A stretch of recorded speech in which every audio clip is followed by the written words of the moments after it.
contracting officers are human beings, and some people tend to forget that. So as a human being, what they want more than anything else is for their lives to be made easier.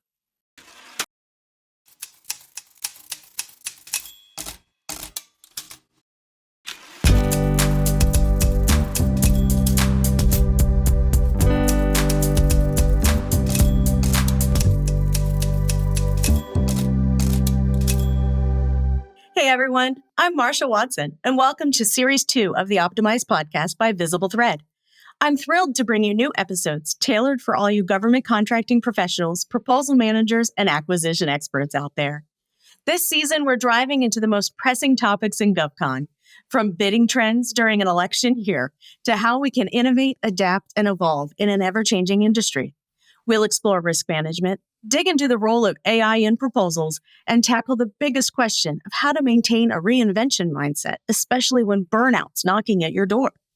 Tune in every 2 weeks for new episodes and get ready for insights that will help you elevate your work and stay ahead in this fast-moving space. I'm Marcia Watson, CEO of BTW & Company. We are a consultancy of growth strategists, facilitators, and proposal experts passionate about helping government contractors operate more effectively and efficiently to achieve their growth targets and make an even greater impact on their customers' missions. In this optimized episode, we're bringing together key advisors representing the government and contracting industries for a candid conversation about the challenges and opportunities facing both sides. We'll dive deep in the complexities of government contracting, processes, exploring shared frustrations, and seeking common ground while working with the federal government. Through our guests Todd Packer and Scot Loveland, we'll discuss the evolving landscape of federal procurement, the importance of understanding government regulations, building strong relationships with agencies, and developing compelling proposals. Our guests offer valuable insights for businesses of all sizes. So today, I'm excited to be joined by Todd Packer, an innovation manager and business advisor with a wealth of experience in proposal development, technical writing, and strategic planning. He's also a seasoned expert in helping businesses navigate the complexities of government contracts. And we're equally thrilled to have Scot Loveland join us today.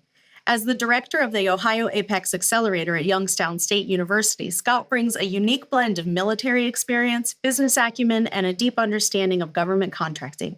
Scot's journey began with distinguished service in the Army as an intelligence specialist and linguist. This invaluable experience laid the groundwork for his successful career in the private sector, where he led aggressive growth strategies for small businesses. As a veteran, business management consultant, and former client of the Apex Accelerator himself, Scot is uniquely equipped to guide businesses seeking to expand their reach into the government sector. So let's get started. I'm so happy to have you both here. Thank you for having us, Marcia. Yeah, thank you, Marcia. It's an honor to be here. Love it. That's great. Thanks, Todd. So before we dive into our main topic, let's start with what inspired you to pursue a career in government contracting. Todd, do you want to go first? Certainly. Well, I'd have to say it was people like Scot. You know, as a small business, the idea of government contracting can be pretty overwhelming. And so as a client of the Small Business Development Center, and over time I also became a small business advisor, I learned about, at the time, the program was called PTAC, for Procurement Technical Assistance Center, and now Apex Accelerators. And these services, free of charge, our tax dollars at work, that helped me not only do the mechanics of understanding registration in government contracts and so forth, but also just the support in this effort, recognizing you're not alone in this, and having a guide to understand the landscape was really helpful. I would say, fundamentally, I strive for helping organizations, nonprofits, small businesses, universities, and others identify strategies for growth and innovation. And a big part of that is external funding to help drive that. And a piece of that is federal government. In particular, some of the initiatives through the Small Business Innovation Research Program, SBIR, or SBIR. And in that context, I really see a very powerful opportunity for businesses of all sizes at this nexus of government, community, industry, and academia, or research more broadly. And having an understanding of how to communicate often across very different languages and reference points in order to deliver value ultimately to the taxpayer and to citizens in the U.S. and around the world does not happen fast, but it is vital. And I think that the greater we have the more often we have conversations, the greater the collaboration, the better the understanding is beyond scanning the opportunities that come out as RFPs, the more effective we will all be in delivering the solutions that both government and industry need in order for us to continue on the track for innovation to make a better world. So recognizing that there is an opportunity to partner with the government on this and that there are allies in this effort really help bring me into this space. Absolutely. I love that. And I love that philosophy, making it better. That's one of the reasons why I wanted to help with this podcast is, having topics that help our industry improve for itself. Federal government is a bureaucracy. It is what it is, and it is that way because it needs to be. So to have folks like the teams like the Apex Accelerators help individuals as they are building their companies, and once those companies are established, navigate through. So that takes me over to Scott. Scott, what inspired you to get into this industry? Yeah, thank you for asking, Marcia. Well, my interpretive dance career was absolutely not taking off, and I needed to go into a new direction. And my lovely wife of 32 years pointed out how much I love telling other people what to do. And so it just seemed like a natural fit. But no, seriously, I am an Army veteran, and I've always had a strong, passionate desire to serve my country. I felt that that was just something I was called to do. Now, I did not have a long military career, but not long after that, I did some other work for the federal government and then went into the private sector. I had the opportunity to be chief of operations for a company that had a $100 million SOCOM training vehicle that I was able to be part of for quite a few years. And, that was my first entry into government contracting at that point. I was very fortunate to be able to participate in a program that was both so large in scope and scale as well as so important. And from there, I went into other private sector ventures that engaged the government ecosystem in some way, shape, or form. And then one day, one of Todd's friends, my former boss, Rich Delicio, brought forth the idea that perhaps I would enjoy advising people on engaging this ecosystem that I had the opportunity to be part of myself. And I applied, and I was accepted into the Apex family, which I'm very grateful for. So yeah, my professional career has taken various twists and turns, and it's been a very interesting ride. And I'll be honest with you, Marcia, I wish my position didn't exist. I wish there was no need for Apex accelerators. But the government has created such a convoluted, complex, bureaucratic system for engaging their ecosystem. They make it necessary for us to be here. And the government's great for that. Look at tax preparation professionals. God bless them. They're a necessary industry. But if the federal tax code was a bit more simplified, we might not need them. So that's how we came into being. The government recognized in the late 1980s that they needed some sort of go-between between them and the private sector to help get small businesses in particular engaged in order to create a more robust and resilient supply chain. So here I am. Sounds that simple, doesn't it? That's fantastic. No, my interpretive dance career did not take off either. And so, and it's interesting because, we always joke, nobody really sets out to be in this industry. We kind of just end up here. And I think we all have Very original origin stories in how you get into federal government contracting on one side or the other. Voluntold comes up a lot. But can I hop in real quick on one absolutely. thing? So I did just want to catch one thing for our audience who may not have the opportunity to be immersed in the alphabet soup of government contract work. I just wanted to catch Scott for some of our listeners, viewers that may not be familiar with SOCOM. If you could just outline that, and audience, be ready for a podcast of acronyms. Truth. So, Todd, thank you very much for that information, and I really, really, really do my best to keep the alphabet soup to a minimum, because I do recognize that is absolutely one of the barriers to entry into government contracting is the confusing terminology and just the absolute alphabet soup of acronym. So SOCOM is Special Operations Command. So thanks for pointing that out. And APEX. So APEX, all capital letters, APEX, and that stands for nothing. It is literally not an acronym.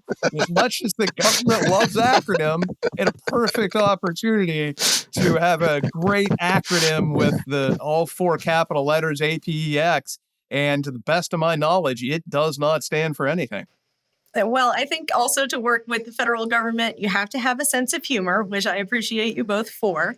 And I think that you just have to have a healthy appreciation for irony, because there's a lot of it for what we're experiencing. And I think that has a lot to do with this type of conversation. For the government to say, we know that we've made it so hard that we need to create an entirely separate organization to help people help us, right, in the most traditional way. And those are the Apex accelerators. The PTAC acronym wasn't even easier to say. So I'm glad that we're at PTAC. Hey, and just a quick little backstory on that. So we are a triple funded entity. We're funded at the federal level by the Department of Defense, here in Ohio at the state level by the Ohio Department of Development, and then every center or sub-center as a local host. For myself, it's Youngstown State University.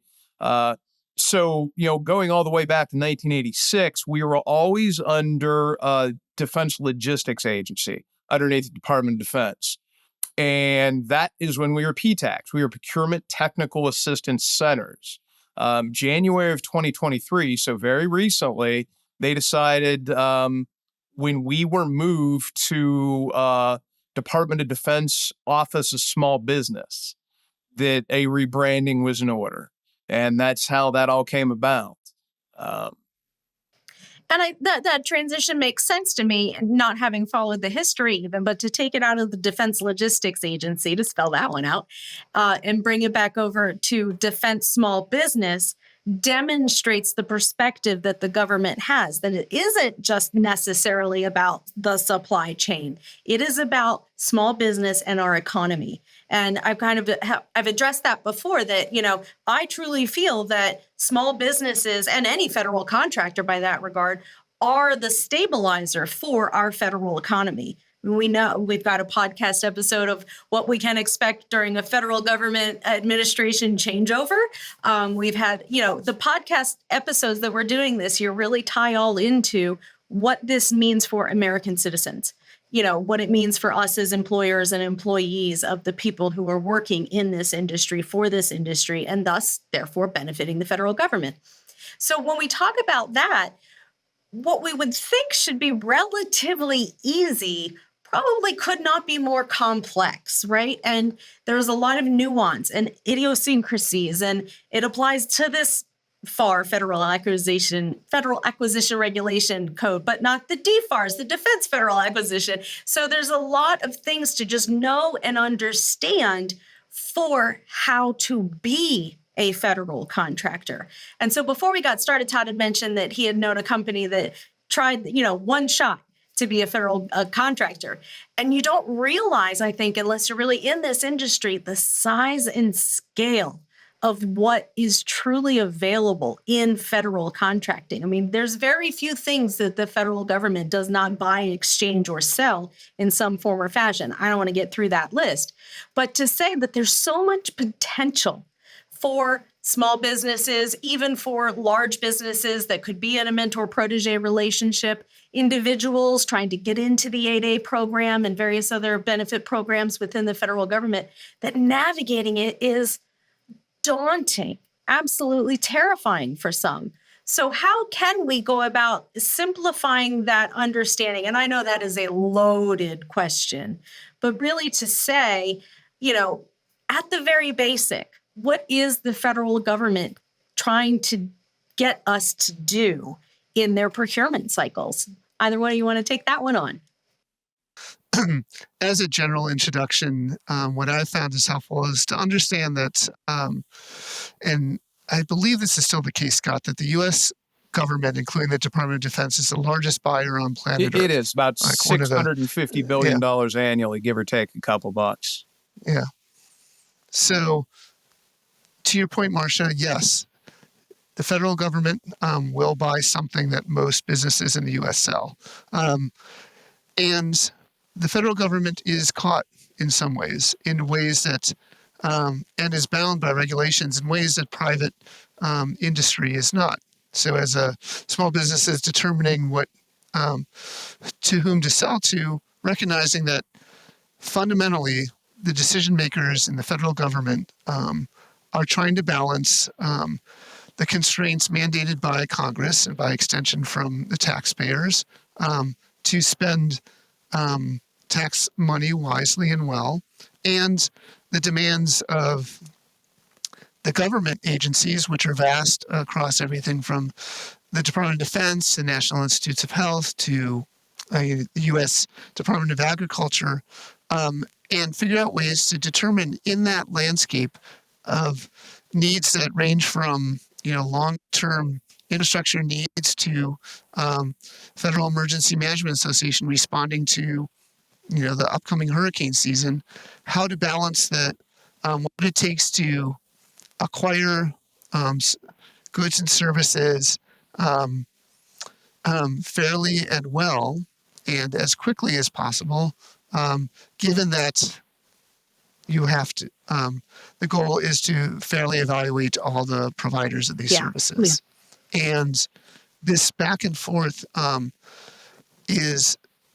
be frustrating as businesses begin this adventure.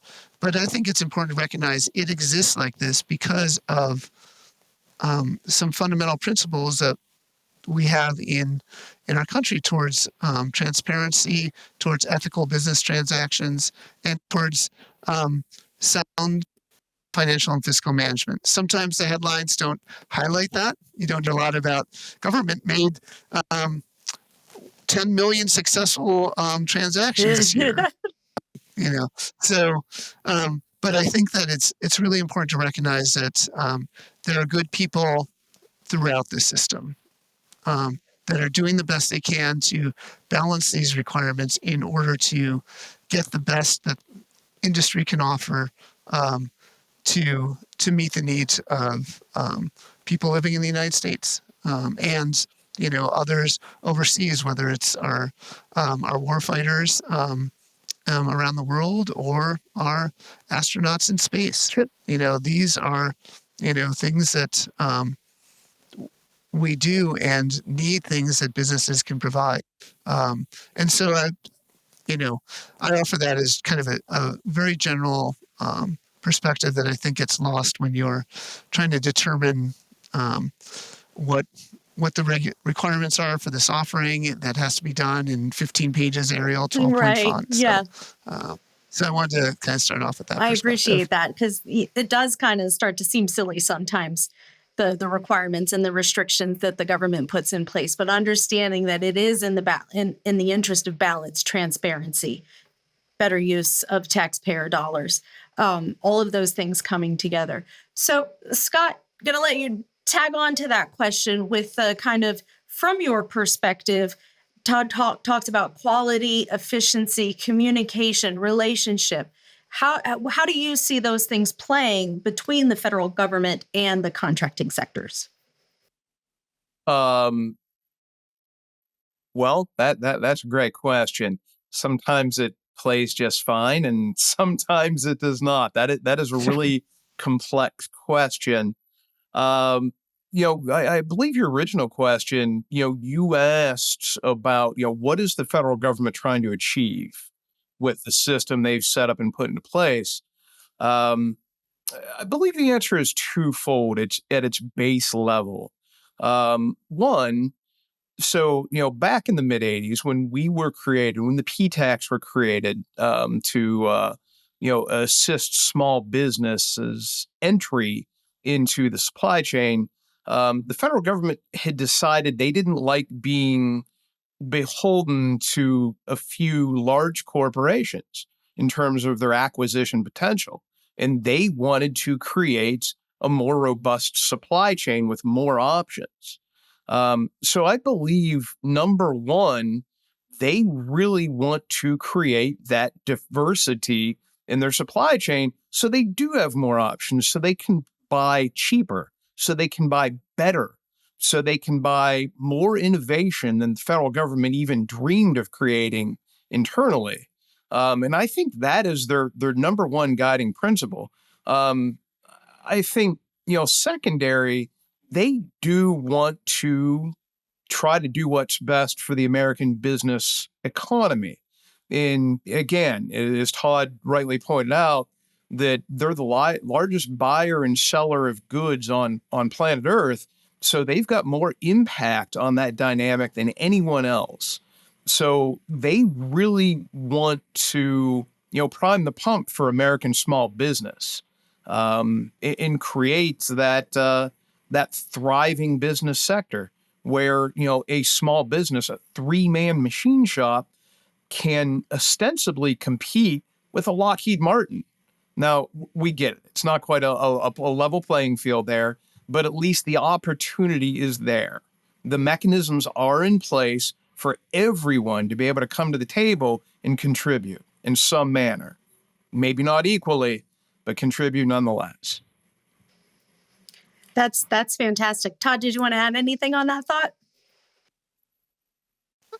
I think it's important that it's, as Scott alluded to, the situation can shift, and it's, even though it may not always be a level playing field, there are always opportunities, in the sense that a lot of large companies recognize this, where they're constantly responding to opportunities, preparing proposals, and so forth. Sometimes with staff that small businesses typically don't have access to or resources. And so small businesses may come and say, well, I'll just try one. I'll just do a couple of these and see how it goes. And sometimes when they're not awarded, when they don't get feedback, the feeling is, well, that was it. And the world is a dynamic place. The U.S. government responds in a dynamic fashion with opportunities and forecasts and needs that are constantly changing. So yes, any particular experience may be a challenge, but I think that once an organization commits to at least trying this to a certain point, recognizing that if a deadline is missed, it's likely that need is still there in some fashion. That agency or other agencies will still have that need. Typically, if the federal government wants it once, they will need it often, or need it at least again. So, kind of understanding that this can take a long time. Sometimes people say, sometimes for entities new to this, 18 to 36 months can be a sales cycle. But I think that what I wanted to say that Scott's comments remind me is that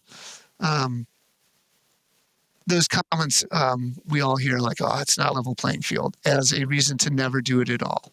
I think it's important to recognize that there are ways that new opportunities, new ways to collaborate with folks that can help you and your company find a way to be part of this procurement environment. Absolutely.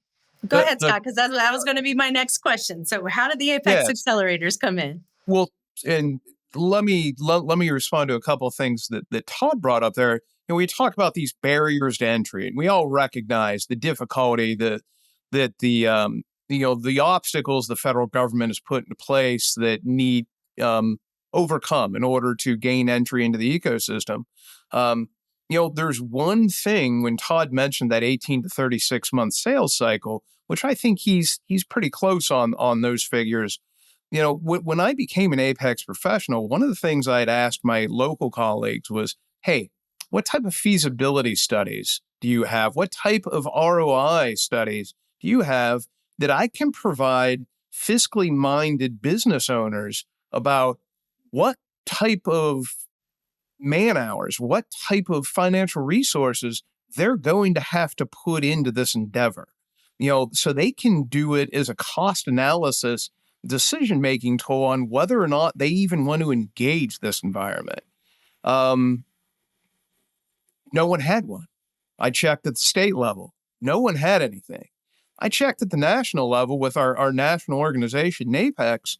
No one has anything. No one's ever created any type of studies like that. And Marcia, Todd, if you know of anything, I would love to hear it. Maybe that's our collectively our first $1 million idea. Maybe we should just go ahead and make that come to fruition on our own.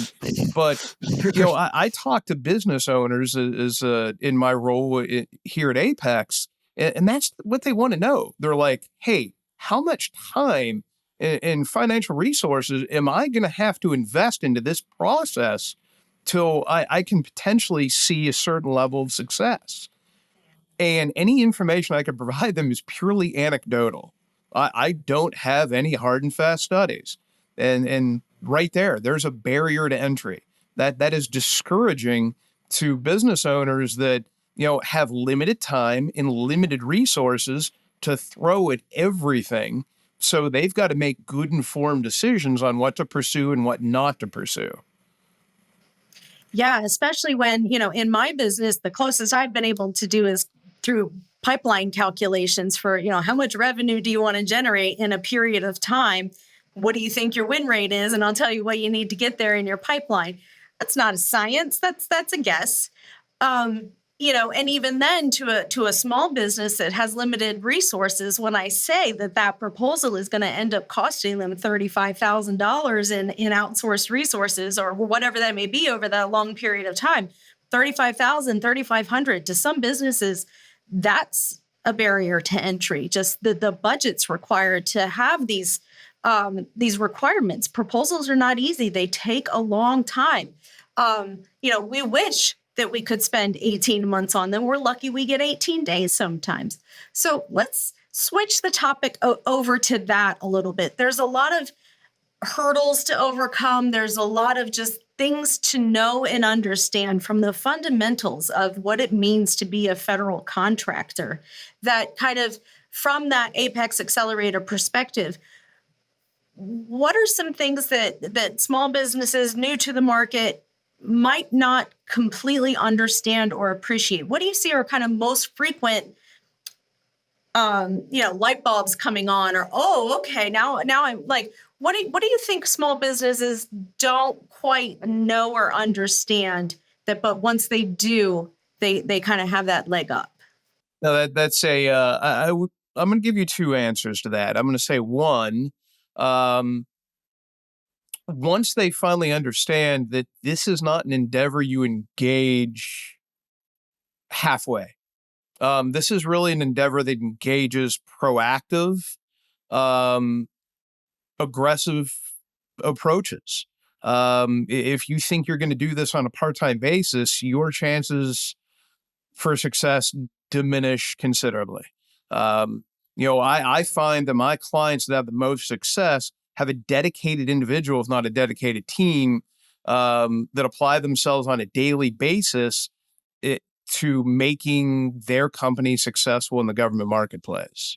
So that's number one. Number two, what was number two, Marcia? I talked myself right into a full circle on that one. Yeah, what revelations kind of take it from the I don't think I can do this to, oh, now I get it. Oh, yeah. Thank you very much, Marcia. Absolutely. I appreciate that assist. So notifications are posted digitally and responses are posted digitally, and there's no human interaction. The companies that become successful realize that this is a human interaction driven endeavor just as much as anything in the commercial sector, perhaps even more so. Developing those relationships with the end users, with the contracting, with the procurement specialists and contracting officers, with the small business liaison officers, with the prime contractors, that's so important. And once they realize the importance of that human interaction, I see companies take their game to a whole new level.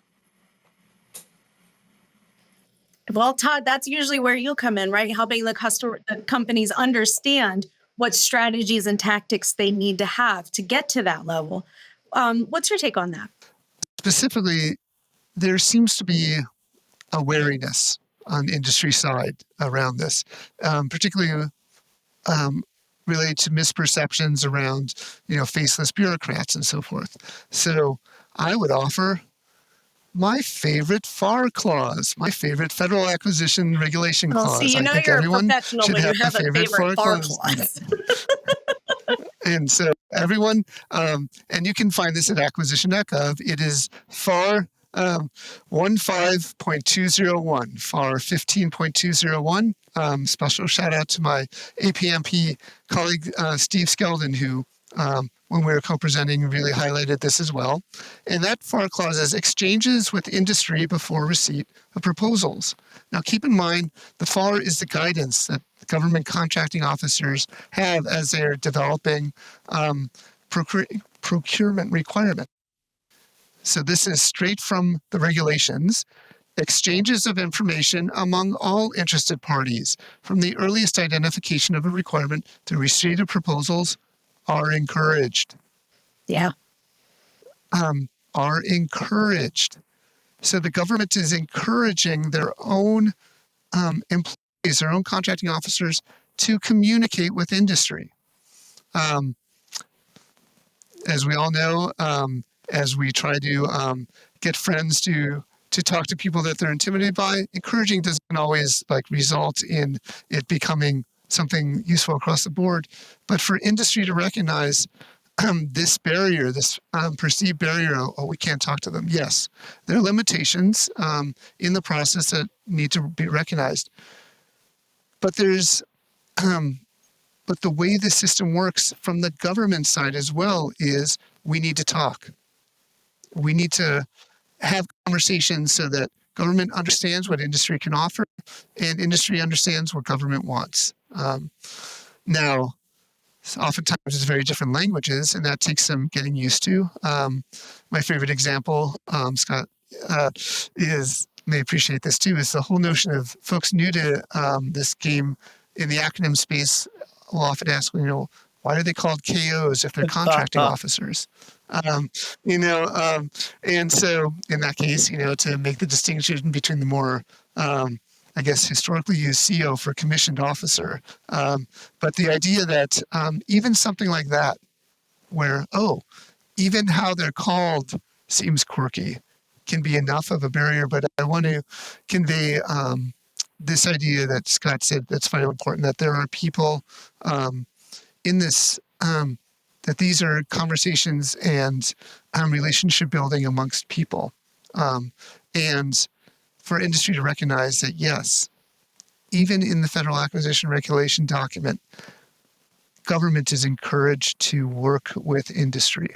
So I wanted to make that as a clear point to substantiate what Scott was talking about. Well, and to build on that, well, first of all, Todd, when we're offline, I'd definitely like to know upon which body part you've got your favorite FAR clause tattooed on.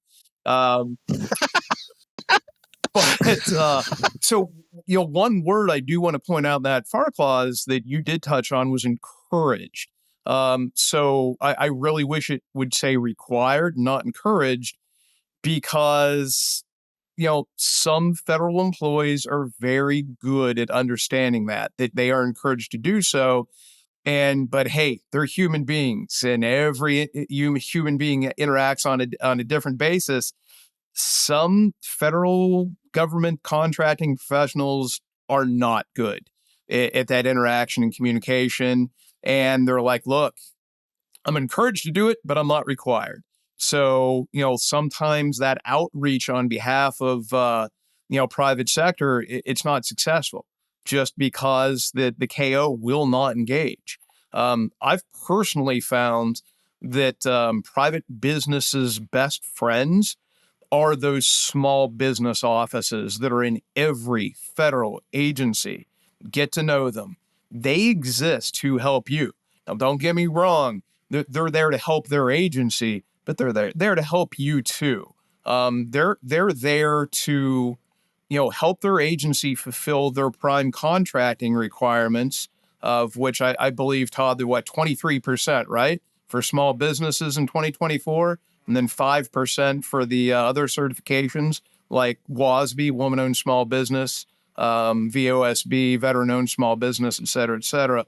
So, they're there to help their agency make sure they're fulfilling their mandated requirements, but they're also there to help that small business to more successfully engage the agency. So they're often your best friends. They're the facilitator. They can help introduce you to the decision makers. So get to know them. That is something that Apex can do, is help small companies develop lists of points of contact within every agency that they need to get a hold of. And off of that, if I may add, this is another perfect example to me of the juncture at which things can go awry. Because even that initial phone call, that initial email, business needs to know what to ask the small business liaison officer, the small business office. That's one of my most awkward acronyms is the OSPDUs. Absolutely. OSPDUs, with the Office of Small Business Development and Utilization, I think, is across different agencies what those offices are. But even, when a small business would say, hey, how do I get a contract with your agency?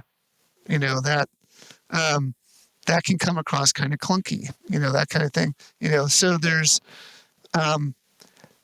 unlocking that potential, with the guidance of Apex Accelerators or, the School of Hard Knocks, which the Apex Accelerators can help reduce the impact of, can seem really odd sometimes.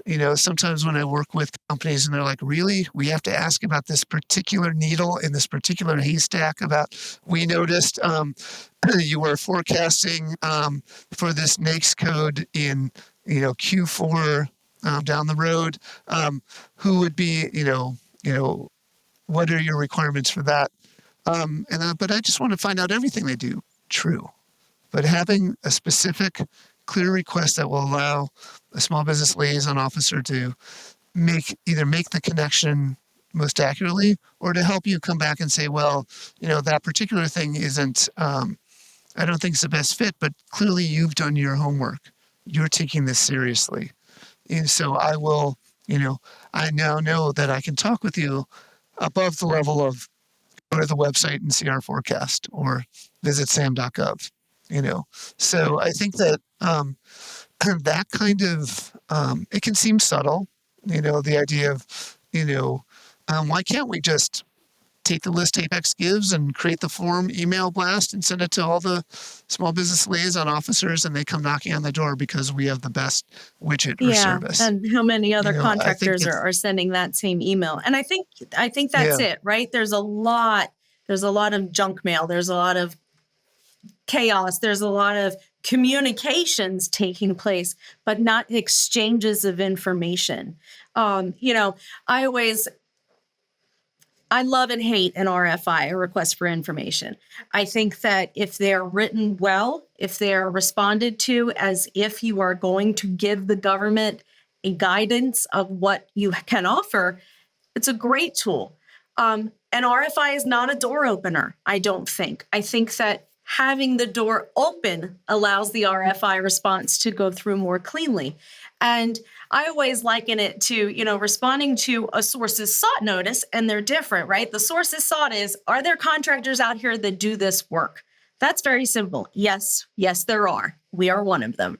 Great. What happens after that?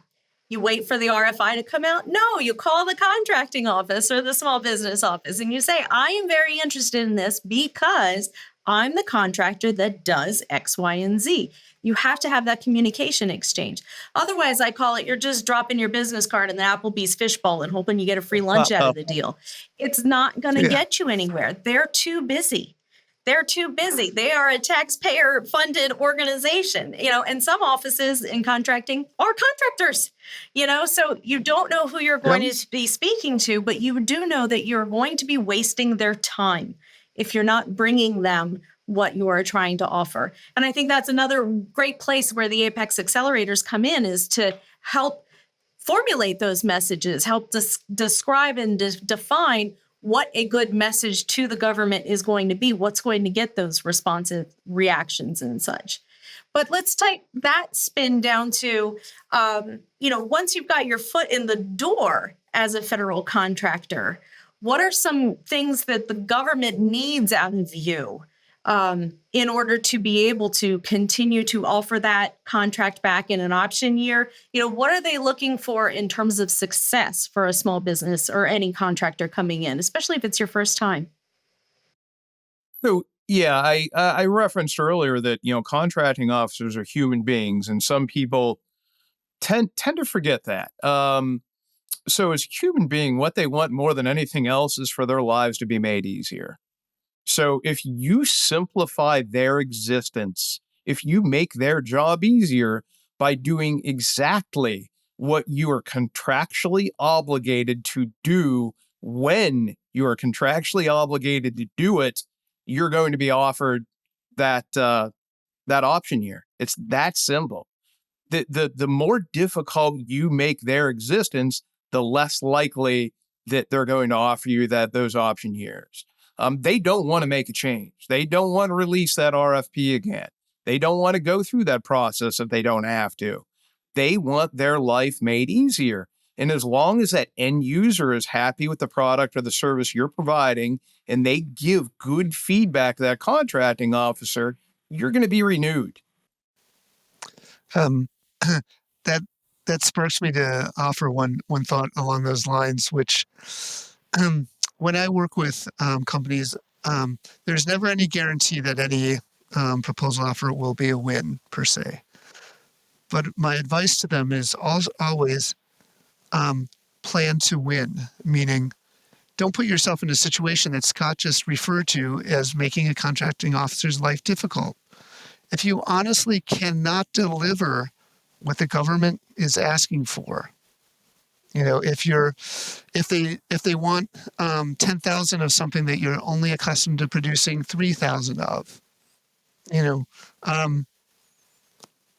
unless you are certain you will have that capacity or you partner with someone to have it, don't even begin the process, because the risk of winning something that you cannot deliver, I believe, is higher than the risk of not applying, not submitting. Because if you win an award and fail to deliver on it, particularly if you fail for a reason like, we've never done that before, actually. Or, we've always done a piece of this, but, we thought once we got it, we could, let you know that we can do some of these now and some later. Scott's point to emphasize it 1,000 times over: do what you're contractually obligated to do. Yes, the contracts are big and thick. And yes, read through them and get legal advice if necessary to understand what all those obligations are. Whether that is, if they say it has to meet a tolerance, you have a product that meets that tolerance. If it says you have an affirmative action policy on the books, you have an affirmative action policy on the books. All those, all of those things that, yes, are a lot of work to tee up maybe before you begin some of this effort, all comes to what Scott said, which is everyone's life is easier when the companies that the government buys from does what they're contractually obligated to do. And when that doesn't happen, it makes things difficult for everyone involved. And if that's your first contract and you fail to deliver in a way that can't be repaired, then the barrier to re-enter with that customer has just been made significantly higher than if you'd waited to build your capacity or waited for an opportunity that would be more within what you can do, or built a team where you could do a part of it, someone else could do a part of it, are all in the mix. But I wanted to mention that because people sometimes think, oh, well, we'll do it, but we're not likely to win. Well, No. that's not an approach to seeking an award. Or we'll do it, and by the time the government funds us, we'll be in a good place. Well, if you're not investing in your company's growth anyways, waiting for the government contract to get that forward, then you're not going to be able to hit the ground when that contract begins. And they begin on a certain date and they end on a date. And part of that contractual obligation is do it within that time. Yeah. Oh, there is nothing more disappointing, I think, as a person, right? As a person, when I watch a small business try something they have no business trying. And it's not because they can't. It's because they're not ready. And there's a strong differentiation there between I think I can and I know I can. And it's not up to the government to decide that you can. And there's plenty of ways to write in your proposal that it appears you can. And I think there's a fine line there of that baseline understanding of this is a bridge too far, and the entrepreneur spirit of I've got to try. And so how do you guys work with clients that kind of take that, you miss 100% of the shots you don't take, or any of those cliched I've got to try, from the perspective of it's just not worth spending your money on. It's not worth spending your business's time on. And I come to that in my own business with clients that come to us, and I'm like, I don't want to help you with that one. You're not going to win it. Let me find out what's next on your pipeline, and we'll see if we can get you there. How do you balance that between, the go get 'em entrepreneur? You don't want to crush their dreams, but also, their dreams aren't going to be a reality. Yeah, great question. So, the primary mission of the Apex Accelerator is to ensure that clients are what we call procurement ready. So, before we kick them out of the nest and let them fly on their own, we work with them to make sure they have a solid foundation of what the government considers procurement ready. You're registered in the correct databases. You understand how to read and respond to an RFP. You've got the proper certifications. Things like that. You're set up in PIEE to have your joint certification program, so you can look at controlled unclassified information drawings.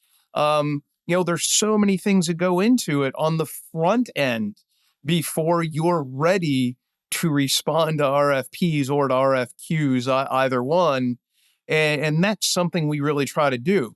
So, the longer I exist in the Apex family, the more comfortable I've become with telling people no. And I don't want that to sound harsh, and I don't do that to be harsh. But what I've found is that, if I can be honest with clients and say, look, you're not ready for this opportunity, but you know what? We can get you there. We can help you become procurement ready. But at this point, you're not there. You're wasting your time. You're wasting the government's time. And nothing good is going to come from this. Worst or best case scenario, what's going to happen is you're simply not going to be selected. You're not going to be selected for award. Worst case scenario, you are going to be selected for award, and you're going to fail miserably. And you're only going to be given one chance to fail miserably. And then that's it. You are done in that sector. So, I really try to be very gently honest with people on the front end. One of my all-time favorite quotes was by Churchill, and to paraphrase that, he said that the highest form of diplomacy is being able to tell someone to go to hell in such a manner that they look forward to the journey. So that's something I've really tried to incorporate, is being able to tell companies, no, you're not ready for this, in such a manner that it doesn't discourage them from even trying to exist in the space. Yeah, absolutely. Along those lines, what I found is in situations that are not a clear and absolute no, if it's a not right now or not that scope version of no, that would be a company that has some past performance with a particular service or offering good. Isn't certain if they can do the volume that the government's requiring, or there's an aspect they can do maybe 7 of the 10 requirements, but 3 of them are, would be an investment in the company to make sure the product meets that kind of thing, or clearly a competitor does it, they're not quite there yet. I find it can be helpful to frame efforts as pilots, as a pilot initiative, a pilot program. Okay. You may not be able to meet this full scope, but what piece of it could you do? Could you do a smaller number of them? Could you do something that's could be of value to the end government customer, but it's not ready yet? Let's see if there's ways to get that funded, meaning maybe reach out to some of the folks that are have experience with this customer selling that product and see if you can support the supply to that. If you can be in the language of government contracting, a tier 2 or tier 3, meaning that you are subcontracted by a prime and main contractor to support their efforts. If it's not completely ready for development, does that agency fund companies to develop technologies? Could you get funding that, even though you can't sell your current product to the government today, and that you can develop something that will be better than what they're buying today if they help fund the development. So and that's a way to scope the way to present your value to the government, for lack of a better term, inspired by a requirement, inspired by a source and sought or an RFI or an RFP or RFQ. Alphabet soup. Make sure there's a lot of R's in it. RFX. But that can give you a flavor for what the government is looking for. And when you scope the distance between where you are today and what the government wants, and you are still interested in getting into the space, there are other avenues to do that can minimize your risk, even though it's not as lucrative, but will give you a chance to see if this world is a fit for you, and potentially can give you an opportunity to partner with another company, a prime that would have other work for you, maybe even beyond the government. And that kind of thing, some folks are like, oh, but that's talking to the competition. Folks in the government space realize that today's teaming partner may be tomorrow's competition, but if there's a way that you can all work together and make this valuable to everyone, the team working together to deliver on the government requirements can be beneficial to all. And I think that idea of creating a way to pilot your effort or adjust the scope so that you can see a pathway or several pathways to government contracting. It's not just that you are the sole recipient of this award, the mystical. I want to be the government's sole source for this. Yeah. It takes a long path for that. Yeah. That may not be out of the gate, but there's a lot that you have as options once you know what you can do and you understand how the government is looking for that. That's fantastic. I have that brings me. So as you guys were talking about, winning might not be the best option. A friend of mine used to always say, you want it bad, you get it bad. And then one of my favorite things to say as a red team reviewer coming out of a technical approach is, hey, I'm glad I don't have to execute. Because there's a lot of times they're just like, are you sure you're going to tell the government you want to do that? Because I don't think you're going to do that. But it is about having balanced perception and understanding, I think, as we come to a close here, kind of understanding it's the federal government, right? It is what it is. It's a giant organization. It's, not well managed in some cases, not well staffed in some cases, not well funded in some cases. But there are people working there, and these people are our neighbors.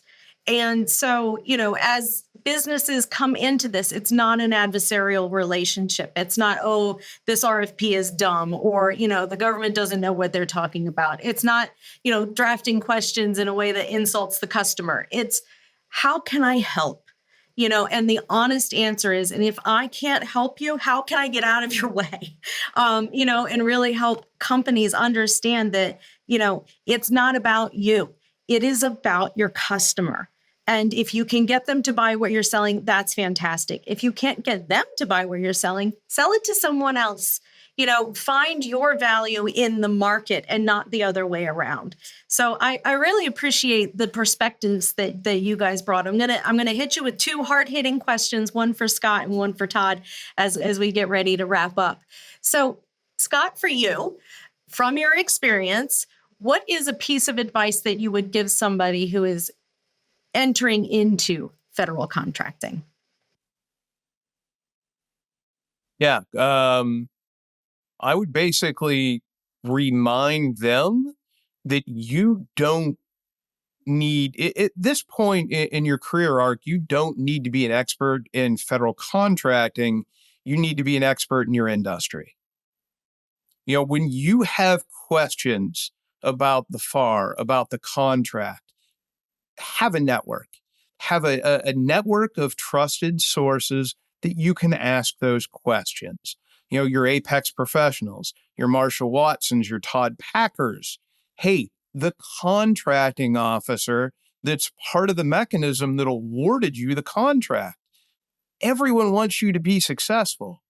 So if you ask some well-positioned questions about the government contracting process, people want to see you be successful, and they're going to help you in that. Now, if you start asking questions about your vertical, about your industry knowledge to the same people, that's going to raise some eyebrows, because that's going to show, hey, you don't understand the very thing that you are supposed to supply. So yeah, that's probably the number one piece of advice I have is concentrate on what makes you great and find assistance for everything else. Yeah, that's excellent advice. Todd, I'm going to flip the coin on you because that's what we're doing today.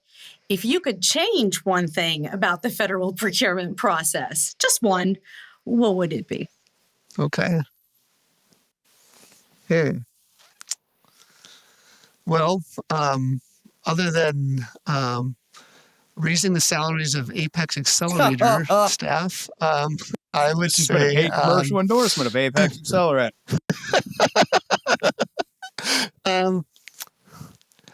I would say more opportunities for conversation, if that makes sense, because I'll never forget one example of I attended a conference that had some government contracting officers and proposal folks, and trying to get some honest feedback. And one of the government procurement folks said, we don't understand what's happening with industry days, for example. From their point of view, they're hosting an industry day to get industry to show up and help them understand what's happening in a particular field, help them create a better procurement requirements. And when industry shows up, nobody talks. And And it took effort for procurement staff, who often this is not necessarily what they're doing all the time, to organize this, to try to coordinate it. Industry is finding people in from all over the place, and no one is talking. Now, from industry, it's like, well, of course, why would we ever show our cards or something like that? And it just struck me as really poignant that, everyone is doing all this effort to try to talk to each other, and it's not working. And everyone leaves more disappointed and more disillusioned and never wanting to do that again. And so I would say, if there's one thing to change, and to the extent that Apex accelerators are facilitating these conversations on a micro level, to maybe other opportunities to have more environments where people feel comfortable talking about their questions answered and asked and so forth, so that these conversations can continue and can begin. And so that particularly with businesses that are developing really new and innovative technologies, helping people understand how that can work. So I would say I don't have something hyper specific, other than I'm intrigued about the idea of now creating an interpretive dance at the far, since we have some people. That would be a neat. I would say most broadly, anything like this podcast, like conversations that encourage folks to reach out and communicate. Like my thing is Public Service Recognition Week, which is in May, I believe, which encourages folks to recognize the hard work that public service professionals do. Any way that we can encourage these conversations, respectful, diplomatic, and clear, so that there's, I think, crafting an environment like that where there'd be a healthier exchange of this can benefit everyone across industry and I government. couldn't agree more. And I know I said we were going to wrap up, but I'm not going to. Because that industry day, just that hit me is, you're going to an industry day so that you can learn about the customer, but you don't want to ask any questions because you don't want to show your cards. Well, showing your cards at that point in time isn't a bad thing. You're going to meet a potential teammate, or you're going to realize you're not the strongest prime in the room and you're going to want to go talk to them. Or you're going to realize who that point of contact is that you've never seen or spoken to in person, and you're going to give them a handshake, and then they know you're real. I feel like there's so many places where we think we're at a disadvantage, but we need to spin it to find that advantage. To invest, even the $1,000 in a plane ticket and a hotel room overnight, that might be all the money you should spend on that opportunity. And you're going to take that $1,000 lesson, learn that next time, that's not how I'm going to do this. Or, everything is an opportunity to learn. Everything is an opportunity to get better. But communicating, that's at the baseline of everything, I think. Marcia, Todd, do you know what an industry day really is? Well, yeah, I've been to quite a few. It's the adult version of a junior high school dance, where all the boys are lined up on one side of the gym and all the girls are lined up on the other side of the gym, and there's supposed to be this great mutual mingling of personalities out in the middle somewhere. But always happens is this awkward interaction in between the two halves, and it just doesn't quite come to fruition as it was intended. So, yeah, if you've ever been to a junior high school dance, that is an industry day. Yeah, and they're painful. So, all right, well, we don't want to end on that note, but that's a good visual. Let's start the FAR interpretive dance at an industry day. Let's just bring everybody together, put them all in a circle. It's an icebreaker, an absolute icebreaker. Guys, I totally appreciate having the time to spend and laugh with you today, because first of all, if you can't laugh about this job, you're in the wrong career. But I think that it's so important, the messages that you've brought. It's about relationships. It's about understanding your weaknesses. It's about being able to communicate your strengths and identifying when choices may be good or not so good for the long run success of your business. And, understanding where to go to get help and what to do with that help when you do get it, right? I mean, I think it's just a great way for federal government contractors to really understand what industry they're truly in. And they're in the industry of the American economy. And it is what they're meant to do is bring these things into fruition to keep ourselves moving in that forward progress and be the global leader that we are. Being the largest purchaser, and being the largest agency of defense, and all of those things are wonderful. But if the contractors providing that service have over-exemplified their capabilities, we're putting ourselves at risk. And, we really need to understand what that means on the global scale. A win is a win. That's fantastic. But are you really truly successful? And that's what we really want to be able to provide to these businesses as a way for them to be successful. So I'm going to wrap up here with, that success in the federal government contracting does require that combination of knowledge, preparation, and persistence. By understanding key steps, complying with regulations, building relationships, and crafting compelling proposals, you can increase your chances of securing government contracts and growing your business. So thank you both, and thank you to VisibleThread for this episode of Optimize Podcast. Thank you. Thank you, Marcia. Thank you, Todd. Thank you, Marcia. Thanks, Scott.